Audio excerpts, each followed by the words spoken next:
కృతజ్ఞతలు తెలియజేస్తున్నాను. చేరువచ్చిన పదవులుగా వందనాలు తెలియజేస్తున్నాను.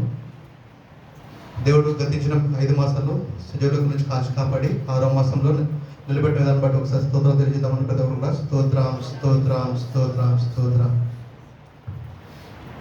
ప్రభుని ఆరోహణము ఈ దినంలో ఏర్పరచబడిన పత్రిక పాఠం చెప్తాను, దయచేసి నోట్ చేసుకోండి.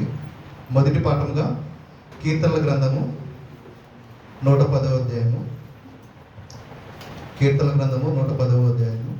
రెండవ పాఠంగా ఎఫెసీయులకు రాసిన పత్రిక మొదటి అధ్యాయము 15 నుంచి 23 వరకు. ఎఫెసీ మొదటి అధ్యాయము 15 నుంచి 23 వరకు.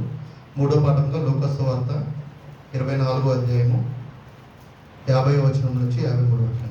లూకా సువార్త 24వ అధ్యాయము 50 నుంచి 53 వరకు. ప్రభుని ఆరోహణము ప్రారంభ గీతము. గలిలయ మనుషులారా, మీరెందుకు నిలిచి ఆకాశం వైపు చూచుతున్నారు? హల్లెలూయా.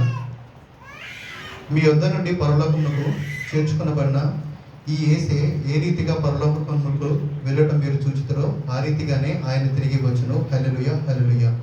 సర్వజనులారా, చప్పట్లు కొట్టుడి, జయధ్వనులతో దేవుని గురించి ఆర్భాటం చేయడి. సంగ్రహ ప్రార్థన.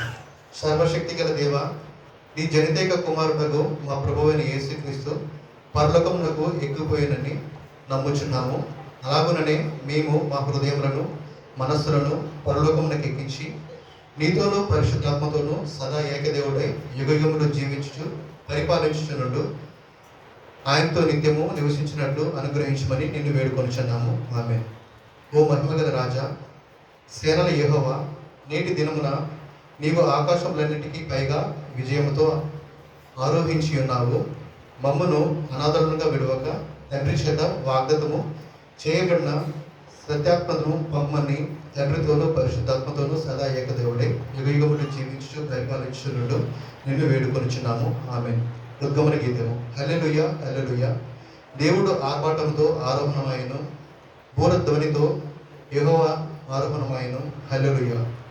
నీవు ఆరోహణమైతివి, చెరను చెరగా పట్టుకొని పోతివి. హల్లెలూయా.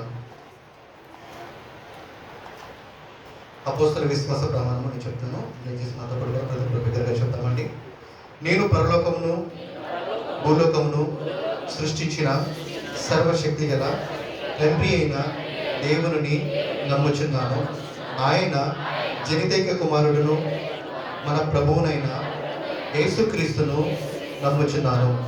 ఈయన పరిశుద్ధాత్మ చేత గర్భమున ధరింపబడి కన్య అయిన మరియ నుండి పుట్టి పొద్దు పిలాతు క్రింద శ్రమపడి సిలువ వేయబడి చనిపోయి సమాధి చేయబడినను పాతాళంలోనికి దిగి చనిపోయిన వారిలో నుండి 3వ దినమందు లేచి పరలోకమునకెక్కి సర్వశక్తి గల తండ్రి అయిన దేవుని కుడి చేతి వైపు కూర్చుండి ఉన్నాడనియు, జీవించు వారికి చనిపోయిన వారికి న్యాయం తీర్చుటకు అక్కడ నుండి వచ్చిననియు నమ్ముచున్నాను.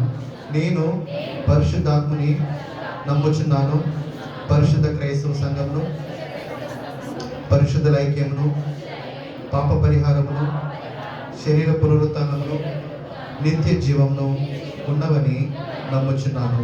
ఆమేన్. చదవని లేఖనం దేవుడు దీవించుగాక. మనం ఎట్లా ఫిలిప్పీ గారు వాక్యాన్ని సరిగా ఉన్నాము.